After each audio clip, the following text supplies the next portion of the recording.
하나님은 당신을 사랑하십니다. 다시 인사하겠습니다. 당신은 복 있는 사람입니다. 다시 인사하겠습니다. 오늘도 좋은 일이 있습니다. 제목을 따라하겠습니다. 여호와의 산에 오를 자. 하나님은 자기 백성을 엄청나게 사랑하십니다. 자기 백성만 사랑하시는 거예요. 다른 사람 사랑하는 것이 아니라 자기 백성만 사랑하십니다. 그래서 하나님의 백성을 위해서 은혜와 능력과 기적들을 베풀어 주옵시고 또한 그런 축복들을 마음껏 허락하시는 분은 바로 하나님 백성만 그렇게 주시는 줄로 믿습니다. 성경에 보시면 양과 염소가 구분이 되어져 있고요. 알곡과 쭉정이와 가라지가 구분이 되어져 있고요. 또한 하나님 앞에 평안과 은혜를 나눠주는 사람이 있으면 또한 찔리고 아프게 하고 상처 주는 사람들이 있다라는 거죠. 또한 피스메이커가 있으면 트러블 메이커가 있고 오른쪽으로 좁은 길을 걸어가는 사람이 있으면 넓은 길, 멸망의 길로 빠져가는 그런 사람이 있다라는 거죠. 할렐루야. 여러분, 우리는 하나님 앞에 정말 하나님 백성으로 쓰시는 좁은 문, 좁은 길 걸어가는 하나님 사람인 줄로 믿습니다. 할렐루야. 그래서 오늘 말씀 보면은 하나님께서 하나님의 백성들이 하나님을 너무나 뜨겁게 사랑해서 하나님의 성전에 와서 하나님을 막 그렇게 경배하고 예배하고 하나님을 섬기는 걸 너무너무 좋아하시는 거예요. 그래서 하나님의 성전을 세우시고 그 성전을 세운 그 산을 하나님의 산, 거룩한 산, 시온산으로 그렇게 불러주셔서 그 산에 오르는 사람들을 보고 하나님이 그렇게 복 있다고 말씀해 주시는 거죠. 할렐루야.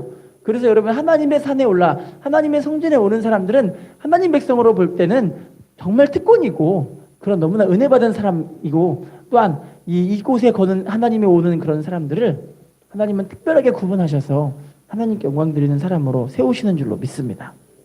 그래서 오늘 말씀 보면은 여호와의 산에 오를 자가 누구며 그의 거룩한 곳에 설 자가 누구인가? 한번 읽어볼까요? 시편 24편 3절 시작.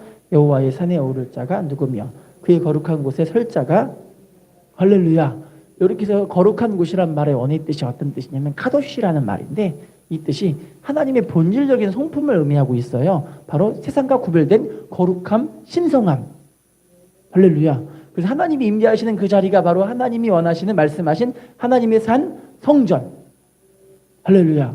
이거를 두 가지로 의미를 볼 수가 있는데 하나님의 성전에 올 수 있는 사람들이 딱 두 가지. 첫 번째는 바로 하나님 앞에 깨끗하고 거룩한 사람으로 예배드릴 자격이 있는 사람. 할렐루야. 이 거룩한 자가 바로 하나님께 예배를 드릴 수 있는 자격이 있는 사람. 두 번째로 본다면 어떤 거냐면 우리가 영원한 예배를 드릴 자리가 어디일까요? 천국. 바로 천국 갈 수 있는 사람이 누구인가라고 오늘 본문을 통해서 알려주는 그런 말씀인 줄로 믿습니다. 할렐루야. 인사합시다. 당신은 하나님이 말씀하신 자격 있는 사람입니다. 자, 오늘 본문을 보면서 하나님 앞에 정말 믿음으로 쓰임받는 사람이 어떤 사람인가 깨닫는 시간 됐으면 좋겠습니다. 시편 24편 4절 읽어볼까요? 시작. 곧 손이 깨끗하며 마음이 청결하며 뜻을 허탄한 데 두지 아니하며 거짓 맹세하지 아니하는. 따라합시다. 손이 깨끗하며 마음이 청결하며 뜻을 허탄한 데 두지 아니하며 거짓 맹세하지 아니하는 자로다. 손이 깨끗, 마음이 청결, 뜻이 허탄한 데 두지 않고 거짓 맹세하지 않는 자. 네 가지로 볼 수 있는데 이 네 가지를 오늘은 세 가지만 한번 봐보려고 이야기를 하고 있어요. 세 가지만 한번 봐볼게요. 첫 번째, 손이 깨끗한 사람. 따라합시다. 손이 깨끗한 사람. 할렐루야. 손이 깨끗한 자라는 이 말을 본질적으로 자기가 깨끗하다는 그런 사람이 아니라 하나님 앞에 내 손의 행위를 깨끗하려고 몸부림치는 사람들. 할렐루야. 다시 말한다면 죄를 안 지려고 막 몸부림치면서 하나님 앞에 깨끗하게 거룩하게 세상과 구별이 돼서 살고 싶어하는 그런 사람들. 할렐루야. 한번 읽어볼까요? 마태복음 6장 24절 시작. 한 사람이 두 주인을 섬기지 못하나니 혹 이를 중히 여기고 저를 경히 여김이라. 너희가 하나님과 재물을 겸하여 섬기지. 따라합시다. 두 주인을 섬기지 못합니다. 세상을 섬기든 하나님을 섬기든. 할렐루야. 돈을 섬기든 아니면 하나님 중심으로 살든. 할렐루야. 이 두 주인을 섬길 수 없다라는 거예요. 그런데 많은 믿음의 사람들이 안타깝게 하나님이 아니라 세상과 돈을 겸하여 섬길 때가 많이 있다라는 거죠. 할렐루야. 미국 오클라호마주에 제일 침례교회라는 교회가 있어요. 그 교회에서 복음 가수가 한 명 있는데 우리나라는 복음 가수가 누군지도 잘 모르잖아요. 그런데 미국에서는 복음 가수가 그 노래가 빌보드 차트라고 해서 우리나라로 말하면 가요 탭10 이런 데 올라갈 수 있는 그런 자격이 있는 노래들을 많이 불러요. 그러니까 복음 가수가 대중적으로 인기 있는 가수가 되는 거죠. 그 가수 가운데 한 명이 되게 나름 유명한 사람인데 이 사람이 시각장애인으로 가수를 하는 사람이 있어요. 그 교회 이름이 제일침례교회라는 교회인데 그분이 그 교회 다니면서 자기의 간증 이야기를 하는데 그분의 이야기예요. 그분이 어릴 적에 10살 때 아버지와 함께 이제 사냥을 갔어요. 사냥을 막 싸고 짐승을 잡아가지고 이걸 잡아다가 이제 팔고 돈으로 바꿔가면은 기분이 좋잖아요. 그래서 그날은 사냥을 가는데 사냥을 가는 그날이 안타깝게 주일인 거예요. 어머님은 신앙이 너무 좋은 분이시라서 이제 남편과 아들에게 아들아, 여보 오늘 주일이니까 오늘은 사냥하지 마. 가서 예배드리러 가야지 이야기를 해요. 그랬더니 남편이 주일 한 번쯤은 어겨도 돼!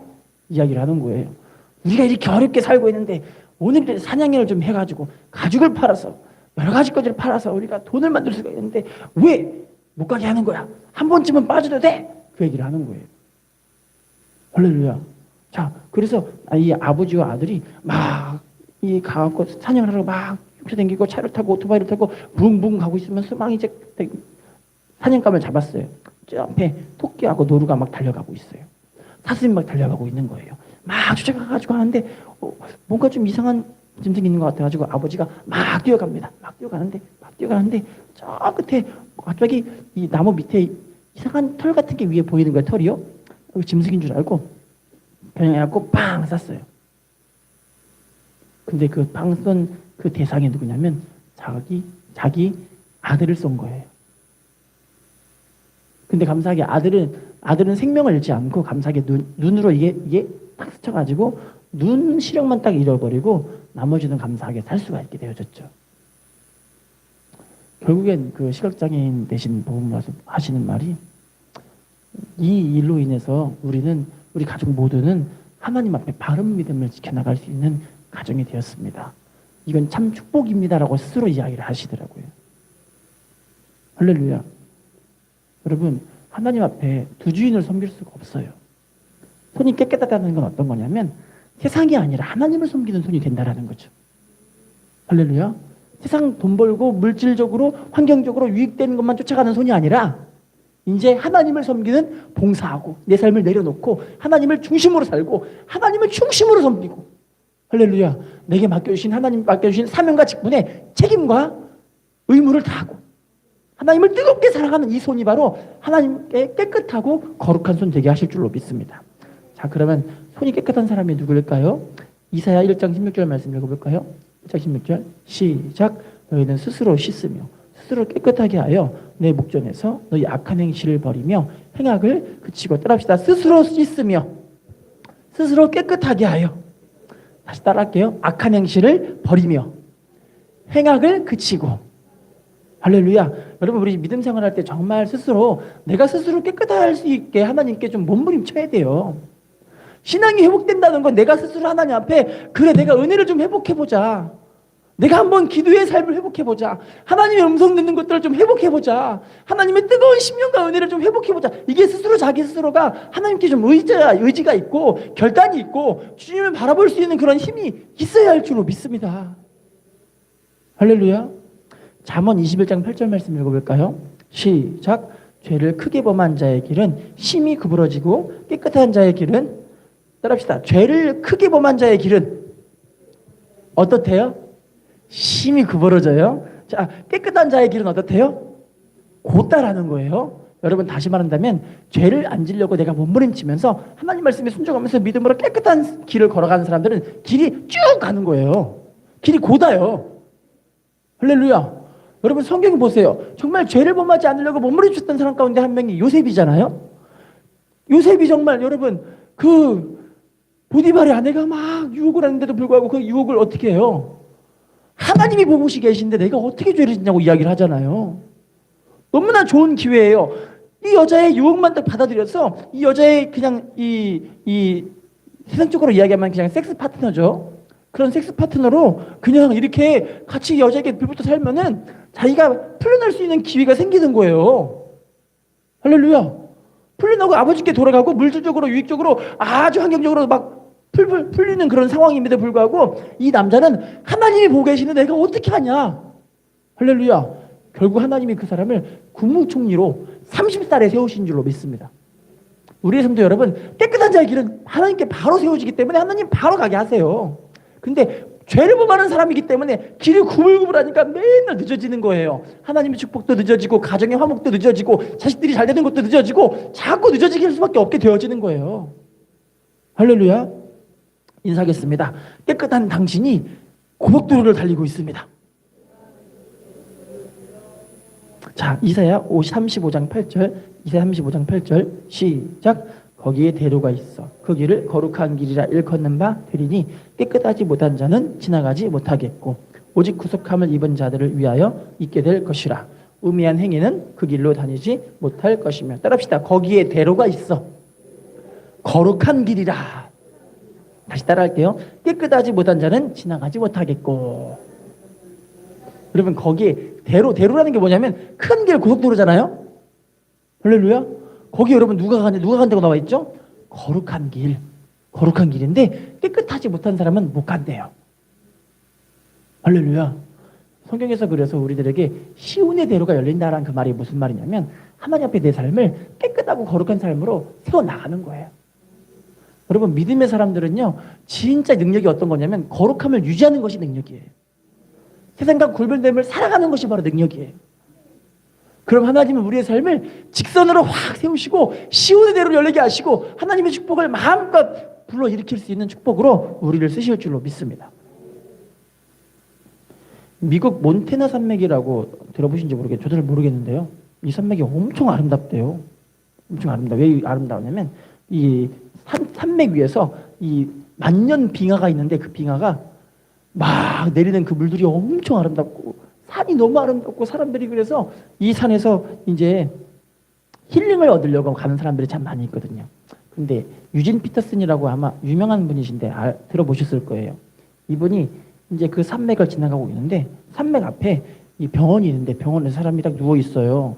누워 있는데 그분이 갑자기 비명을 막 지르는데 무슨 비명을 지르냐면 내가 이 몬테나 산맥을 다시는 가나봐라 이야기를 하는 거예요. 왜냐고 물어보니까 이분이 회색곰의 습격을 받아가지고 너무 그냥 크게 다쳐버린 거예요. 자, 그래서 유진 피터슨 일행이 몬테나 산맥을 지나가려고 가고 있는데 아름답다고 하니까 구경하러 가요. 근데 정말 경관이 너무너무 아름다운 거예요. 너무 아름다웠고 너무 기분 좋잖아요. 근데 이 몬테나 산맥 앞에 팻말이 딱 써있는데 뭐라고 되냐면 회색곰을 조심하세요. 이 곰에게 습격당하면 우리는 당국에서는 책임질 수 없습니다. 써있는 거예요. 할렐루야. 자, 그래서 유진 피터슨 일행이 진짜 혹시나 회색곰이 오일까 말까 무서워가지고 막 걸어가고 있는데 여기 앞에 빙하에서 내려오는 그 물줄기로 인해서 호수가 정말 에메랄드빛으로 너무 아름다운 거예요. 막 강관이 너무나 아름다운데 거기 한 끝에 그 호수 안에 회색곰의 가족이 거기서 막 수영을 치고 막 놀고 있는 거예요. 이 가족들은 어떤 마음이 들었을까요? 걸리면 큰일 나겠다 싶어가지고 조심해서 겨우 이제 거기를 빠져나왔거든요. 할렐루야. 여러분 되게 이 얘기를 보고 되게 은혜를 받았는데요. 여러분 우리가 하나님의 능력과 은혜와 섭리를 보면서 감탄할 때가 있어요. 하나님의 능력으로 인해서 하나님을 향한 경외심이 들 때도 있긴 있어요. 할렐루야. 그런데 정작 하나님이 정말 우리에게 요구하시는 너무나 귀한 모습들을 보여줬으면 우리가 진짜 해야 되는 일이 뭐냐면 따라합시다. 하나님 앞에 침범하지 말아야 할 것이 있습니다. 훼손하지 말아야 할 것이 있습니다. 할렐루야. 침범하고 훼손할 곳이 우리가 들어가 버리면 그때부터 우리는 위험한 순간에 들어가게 되어지는 거예요. 할렐루야. 근데 우리가 하나님 앞에 거룩함을 훼손해버리고 그거를 우리가 침범해버리면 나중에 거룩함으로 인해서 하나님의 은혜가 이제 다 잊어버리게 되잖아요. 그때부터 우리의 삶은 위험한 순간이 시작되기 시작하는 거죠. 할렐루야. 여러분 사랑하는 성도님 여러분, 하나님께서 지금도 우리에게 요구하시는 건 바로 희생과 구별된 거룩함입니다. 깨끗함입니다. 인사하겠습니다. 깨끗한 당신이 축복의 주인공입니다. 욥기서 22장 30절 말씀 읽어볼까요? 욥기서 22장 30절 시작. 건지시리니 내 손이 깨끗함으로 말미암아 건지심을 따라합시다. 손이 깨끗함으로 말미암아 어떻게 된대요? 건지심 받는데요. 할렐루야. 여러분 우리가 그래서 교회에서 반복적으로 이야기를 하는 게 예배 빠지면 안 된다. 기도 생활을 해야 된다. 할렐루야. 하나님 말씀을 계속해서 봐야 한다. 주님을 바라보고 살아야 한다. 이렇게 이야기한 이유가 뭐냐면 내가 깨끗한 삶을 유지하게 하려고 하는 거예요. 할렐루야. 욥기서 17장 9절입니다. 욥기 17장 9절 시작. 그러므로 의인은 그 길을 꾸준히 가고 손이 깨끗한 자는 점점 힘을 따라합시다. 손이 깨끗한 자는 어떻게 된대요? 네, 성경에 보시면 사울과 다윗이 나오죠. 사울은 점점점 힘을 잃어가는 사람이에요. 왜냐면 자기 손을 하나님보다 다른 걸 세상 것을 의지하기 때문에 점점점 잃어가기 시작하고 그 안에 안타깝게 쓰단 마귀 귀신 역사가 있어서 그 마음의 번뇌와 힘들고 연약한 그런 모습, 그런 안타까운 무서운 모습들을 평생 갖고 살게 되어지는 거예요. 할렐루야. 그런데 다윗은요 하나님 앞에 깨끗하고 거룩한 삶을 살고 죄를 이기려고 몸부림치니까 나중에는 여러분 이 사울 왕만 딱 죽여버리면 자기는 다음 왕이 돼서 편하게 살 수 있잖아요. 근데 하나님 말씀에 순종하기 위해서 그냥 거룩한 삶을 유지하려고 순종하며 이 사람을 놔주고 순종하며 또 놔주고 할렐루야. 그 결과 하나님이 이 사람이 다윗의 삶을 가장 힘있고 능력 있는 삶으로 쓰신 줄로 믿습니다. 인사하겠습니다. 손이 깨끗한 당신이 축복의 주인공입니다. 자, 두 번째 그럼 본문 들어가 볼게요. 시편 24편 4절 본문입니다. 시작. 그 손이 깨끗하며 마음이 청결하며 뜻을 허탄한 데 두지 아니하며 거짓 맹세하지 아니하는 따라합시다. 마음이 청결하며 뜻을 허탄한 데 두지 아니하며 마음이 청결하다는 건 곧 우리의 뜻을 허탄한 데 두지 않는 것인 줄로 믿습니다. 마음이 청결하다는 건 곧 하나님을 바라보는 것인 줄로 믿습니다. 할렐루야. 마음이 깨끗한 사람들은 그래서 하나님의 은혜 가운데 정말 큰 축복들을 많이 받게 되어지죠. 여러분 근데 마음이 깨끗하다는 게 내 스스로 깨끗해지는 것이 아니에요. 한번 읽어볼까요? 히브리서 9장 14절입니다. 시작. 하물며 영원하신 성령으로 말미암아 흠없는 자기를 하나님께 드린 그리스도의 피가 어찌 너희 양심을 죽은 행실에서 깨끗하게 하고 살아계신 하나님을 섬기게 하지? 따라합시다. 성령으로 그리스도의 피가 우리 양심을 깨끗하게 합니다. 우리 양심을 어떻게 한다고요? 예수님이 십자가의 피 흘림의 공로로만 우리 양심, 우리의 마음이 깨끗해진다라는 거예요. 인사합시다. 예수 피가 우리를 깨끗하게 만들었습니다. 자, 마음이 청결하면 어떻게 되는 것일까요? 마태복음 5장 8절입니다. 시작. 마음이 청결한 자는 복이 있나니 그들이 마음이 청결하면 어떻게 된대요? 하나님을 볼 것이며. 할렐루야. 뜻이 하나님께만 있으니까 마음이 깨끗한 거예요. 뜻이 세상에 있으면 그것 때문에 마음이 더러워지고 욕심이 생기고 탐욕이 생기고 사람들을 미워하고 헐뜯고 시기 질투하고 분노하고 낙심 좌절하고 이런 것들이 쌓여가기 시작하는 거예요. 할렐루야. 하나님께 마음을 두면요 세상 욕심이 사라져 버리니까 깨끗해질 수밖에 없게 되어지는 거죠. 할렐루야. 그래서 이 사람은요 하나님만 바라보고 사니까 하나님이 은혜도 주시고 믿음도 부어주시고 삶의 문제들도 형통하게 만들어 가시고 하나님의 선하신 뜻 안에서 우리를 이끌어 가시는 거죠. 한 말씀 읽어볼까요? 디모데후서 2장 21절입니다. 시작. 그러므로 누구든지 이런 것에서 자기를 깨끗하게 하면 귀 쓰는 그릇이 되어 거룩하고 주인이 쓰심에 합당하며 모든 선한 일에 따라합시다. 깨끗한 그릇이 쓰기에 좋은 그릇입니다. 어떤 그릇이요? 할렐루야. 여러분 우리 집에서도 보시면 아시잖아요. 아무리 황금 그릇이라 할지라도 다이아몬드가 박힌 그릇이라 할지라도 은가가 묻어있는 그릇을 밥 퍼먹고 싶으신 분이 혹시 계신가요? 계세요 진짜? 계시면 안 되는데. 할렐루야. 더러우면은 아무리 좋은 그릇이라 할지라도 음식을 먹을 수 있는 그릇이 안 돼요. 할렐루야. 깨끗함이 바로 하나님께 쓰임받는 그런 모습인 줄로 믿습니다. 오스트리아 알프스 산맥에 보시면 너무 아름다운 마을이 있는데 그 마을에 사람들이 너무 아름다워서 알프스 산에서 내려오는 이 물줄기로 인해서 마을이 큰 호수가 만들어져서 그 호수에는 백조도 있고 여러 가지 철새들이 이 호수에서 막 살고 있는 거예요. 그래 도시에서 너무 복잡한 환경들을 지닌 사람들이 그 마을에 와가지고 다 같이 막 사진도 막 찍고 힐링을 막 즐기고 햇빛이 쫙 내리쬐는데 햇빛하고 자연환경들을 딱 보면 사람들이 하는 말이 여기가 천국 같다라고 이야기하는 그런 너무 아름다운 마을이에요. 자, 근데 그 마을에서 그 마을에 볼 거는 단순하게 이런 자연 경관밖에 없어요. 그래서 사람들이 와가지고 너무나 거기 힐링을 즐기려고 관광객들이 너무나 많이 오는 그런 마을이었어요.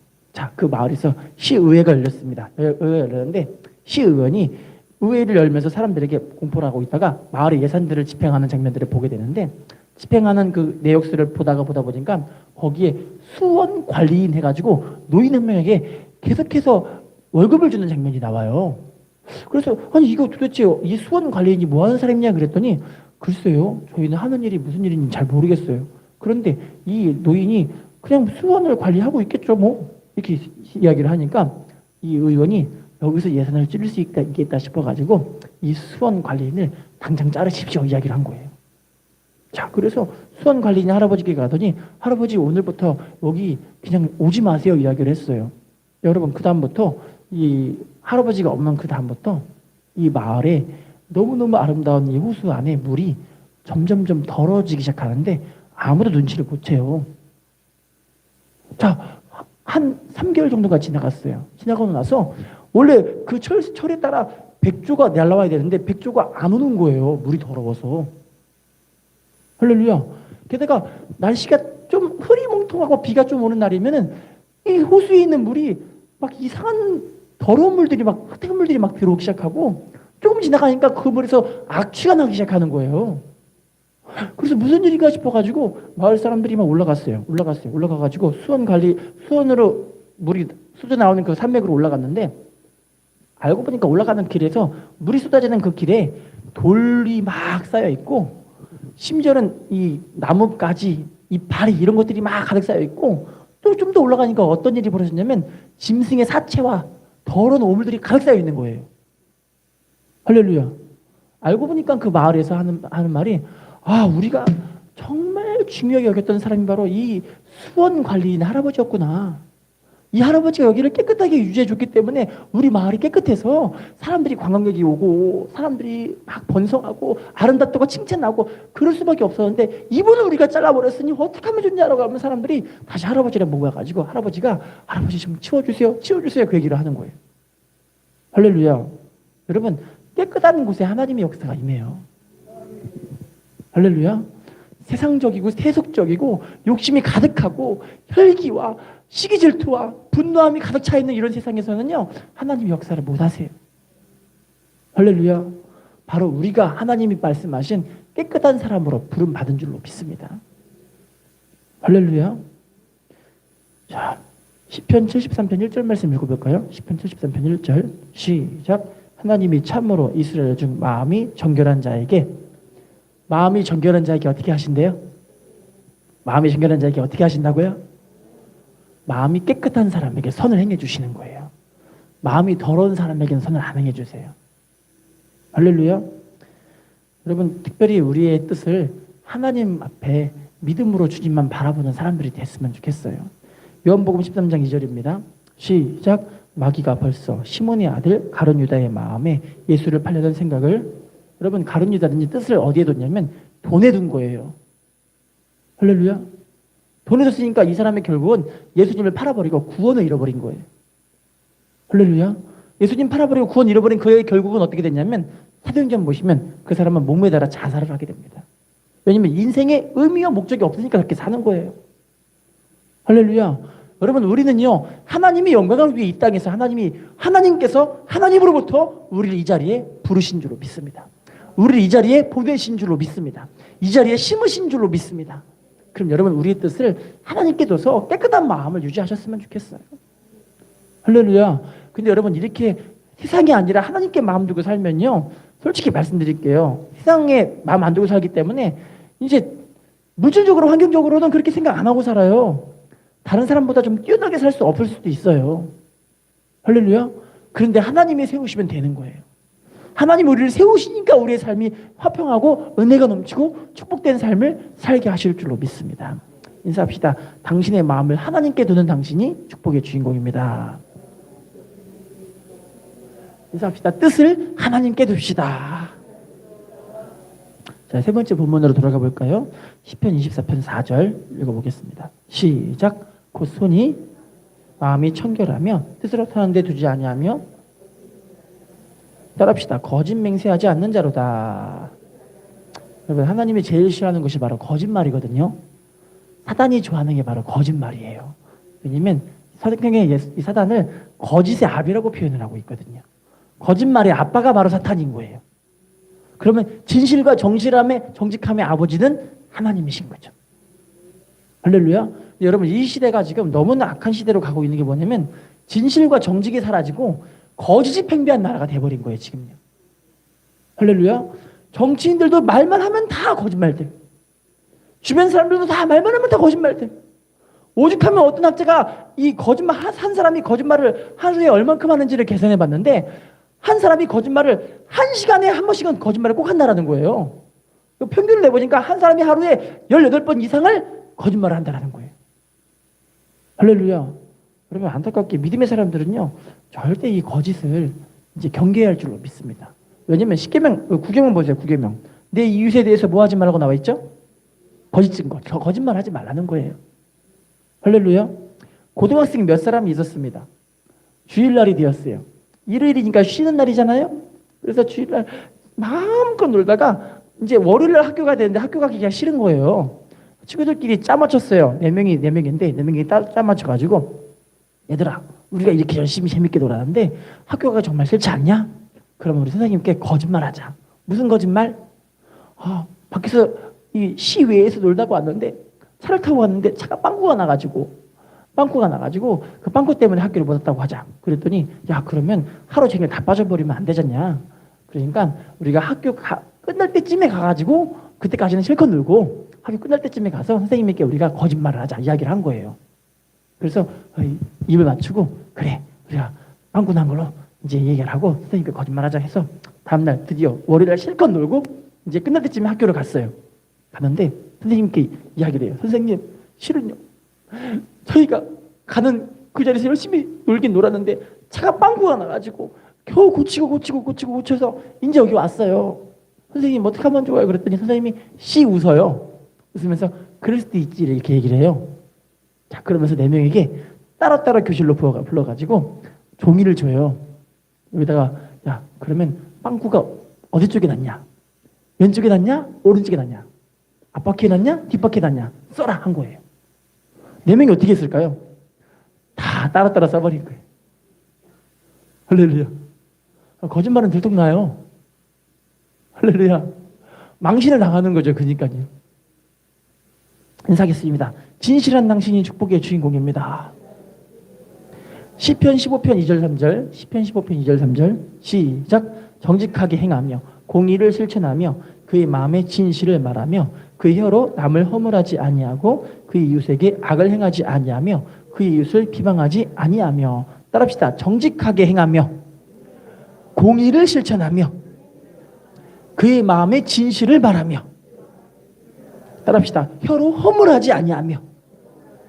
다시 따라할게요. 이웃을 비방하지 아니하며. 입으로 짓는 죄를 범하지 말라고 하는데 그 중에서 중요한 게 뭐냐면 진실하게 말하고 허물하고 거짓된 말 하지 말라는 거예요. 할렐루야. 그런데 이 원리로 이 세대가 이렇게 이루어지면은 하나님 앞에 정의롭고 공의로운 나라가 되기 때문에 축복이 쏟아지는 거예요. 반면에 이것이 반대가 되어지면 거짓과 허물이 막 들춰나기 시작하면요, 그때부터 그 나라는 이제 내리막길로 가기 시작하게 되어지는 거죠. 잠언 8장 7절입니다. 잠언 8장 7절 시작. 내 입은 진리를 말하며 내 입술은 악을. 따라합시다. 내 입은 진리를 말하며 내 입술은 악을 미워하느니라. 우리 입을 여러분 진리를 말하며 하나님 말씀과 정직과 진실을 말해야 할 줄로 믿습니다. 할렐루야. 인사합시다. 진실합시다. 정직합시다. 미국에서 세탁소로 크게 성공한 그리스도인 한국인 사람이 있어요. 한국인이에요. 한국인이 미국에 이민을 갔어요. 이민을 간 이유가 뭐냐면 자기가 학교에서 교사로 일하고 있는 사람인데 미국에서 사업이 있어서 돈 크게 벌릴 수 있다 싶어가지고 미국에 갔는데 미국에서 자기가 사업을 하고 해도 되는 일이 없는 거예요. 결국에 하는 일이 겨우 이제 세탁소 하나 차려가지고 일하게 되는데 입에서 원망불평 낙심 자절이 나와요. 그런데 감사하게도 이분은 이 세탁소에서 받은 그 돈으로 선교 헌금을 하면서 전 세계적으로 헌금을 좀 해봐야겠다, 내가 선교를 해봐야겠다, 그런 마음을 갖고 있는 사람이었던 거예요. 그래서 자기가 벌은 그 일부의 수입의 일부에 선교를 하고 구제하고 또 교회에서 열심히 하나님을 섬기지만 자기 나름에는 불만이 가득 쌓여 있어요. 왜냐면 한국에서는 교사로서 학생들을 열심히 가르쳤는데 여기 미국에 오진간 세탁소에 다리미나 다리고 있으니까 기분이 나쁘잖아요. 할렐루야.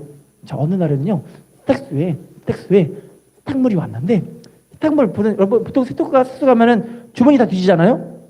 모르세요? 세탁소 가실 때 여러분 주머니에 꼭 돈을 넣고 가지 마세요. 세탁소 아저씨가 다 가져가요. 비밀인데 모르셨어요? 다 빼고 가시죠? 예, 저도 한 10,000원 넣어본 적이 있었는데 10,000원 뺏겼어요.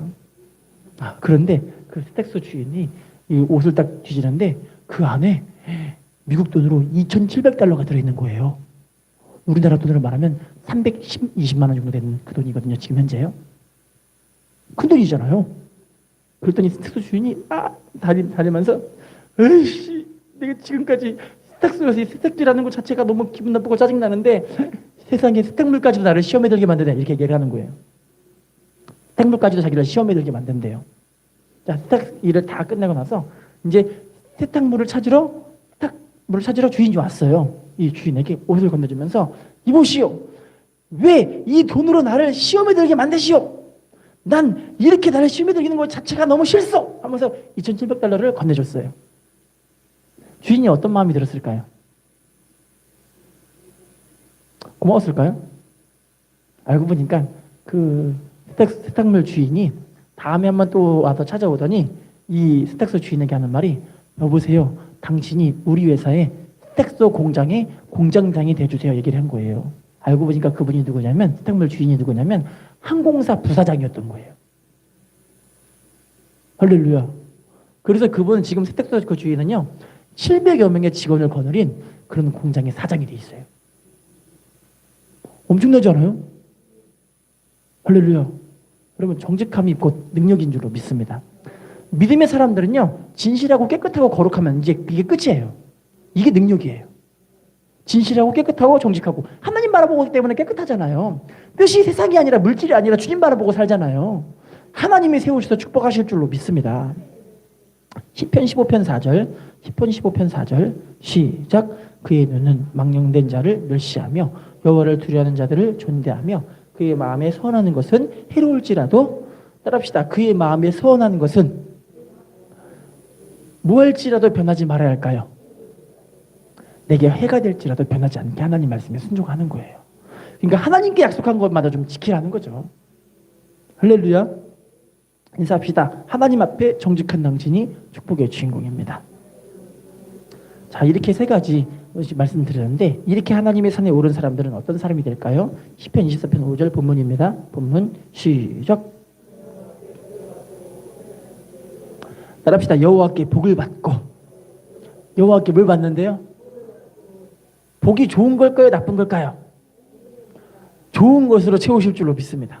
시편 138편 8절 시작. 여호와께서 나를 위하여 보상해 주시리이다.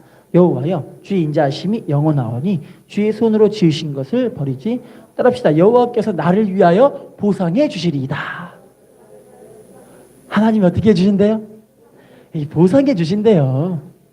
할렐루야. 워너메이커라고 여러분 알고 계시나요?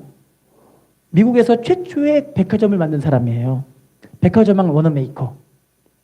알고 계시죠? 예. 하여튼 전 세계적으로 백화점을 처음 만든 사람이 워너메이커라는 사람인데, 이 사람이 집안이 엄청 가난한 집안이었어요. 가난해요. 그래서 어릴 적부터 일을 할 수밖에 없었던 거예요.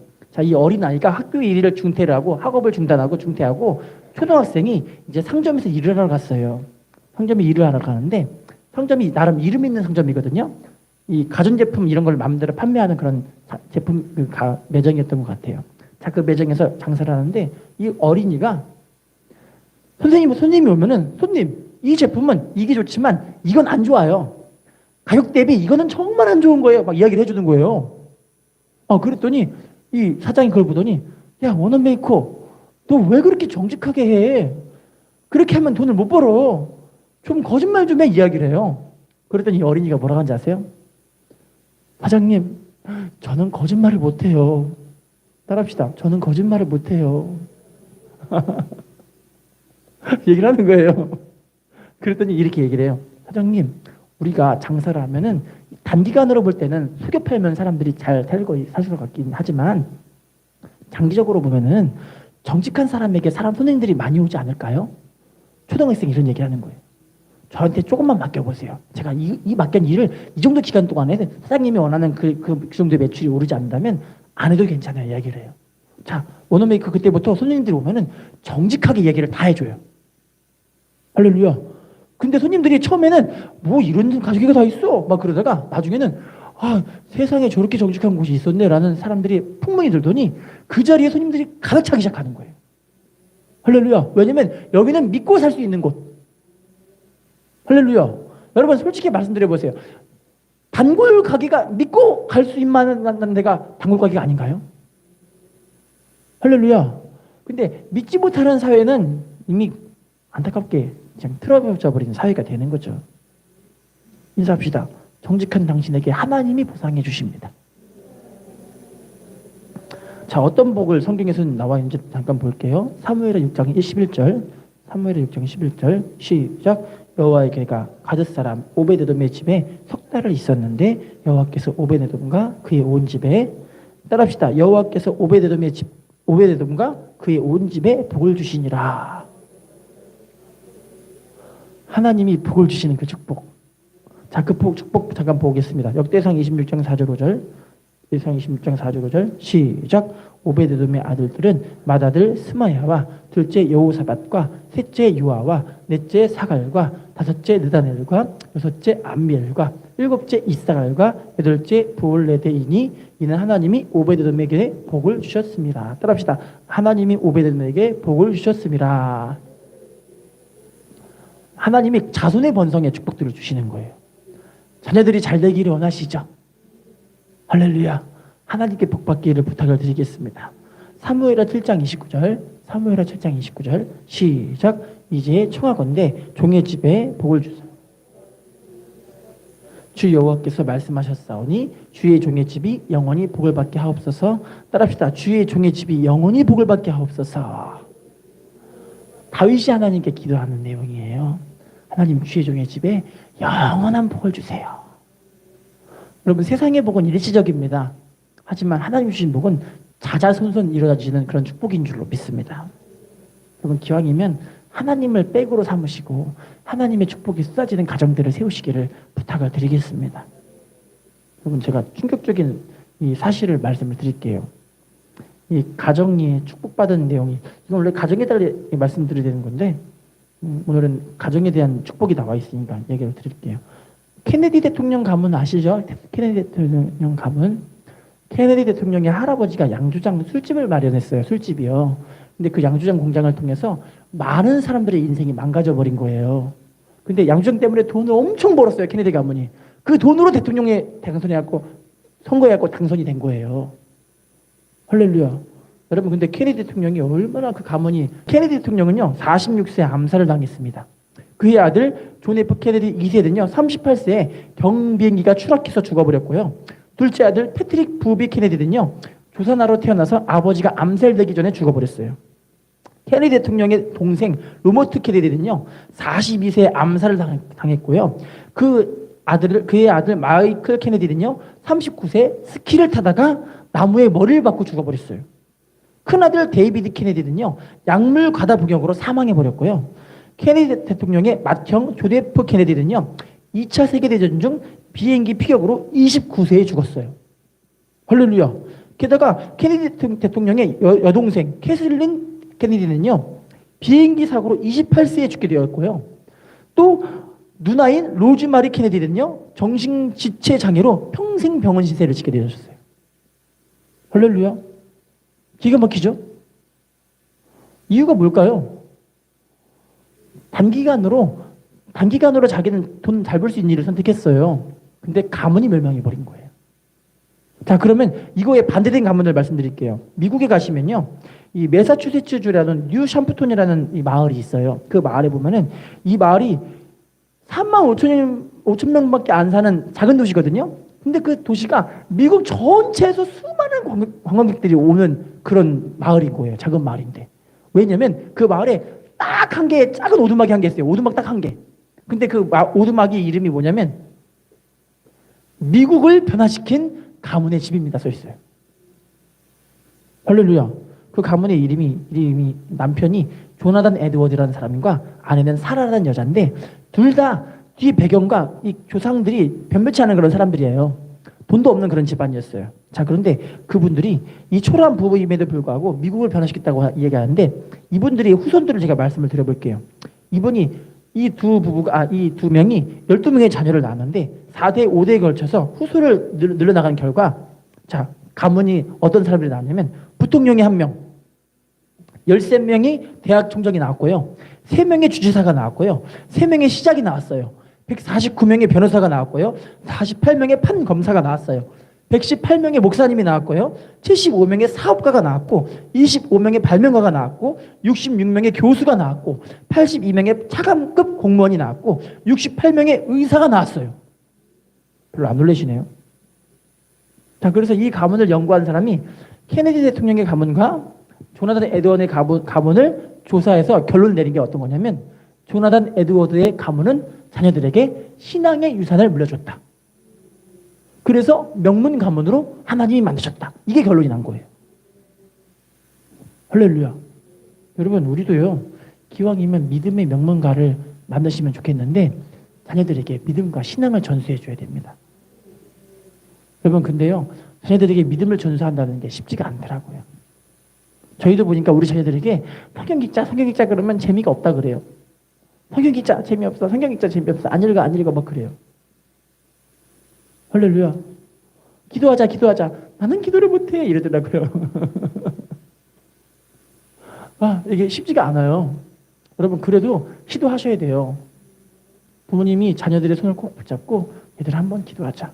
여러분, 유대인들은요, 자녀들을 얼마나 귀하게 키우냐면요, 자녀들이 이렇게 일주일에 한 번씩 모여서 가정예배를 드리는데 그 가정예배 가운데 아버지가 자녀들을 위해서 항상 하는 일이 뭐냐면 축복 안수기도를 해줘요. 근데 축복 안수기도를 해줄 때 부모님이 세상적으로 더럽고 타락하고 세상 즐기고 방탕한 일들을 다 하면서 자녀들에게 축복기도 할 수 있을까요? 없을까요? 할렐루야. 유대인들은 그래서 이 일주일 가운데 자녀들에게 축복기도를 위해서 일주일을 깨끗하게 사는 거예요.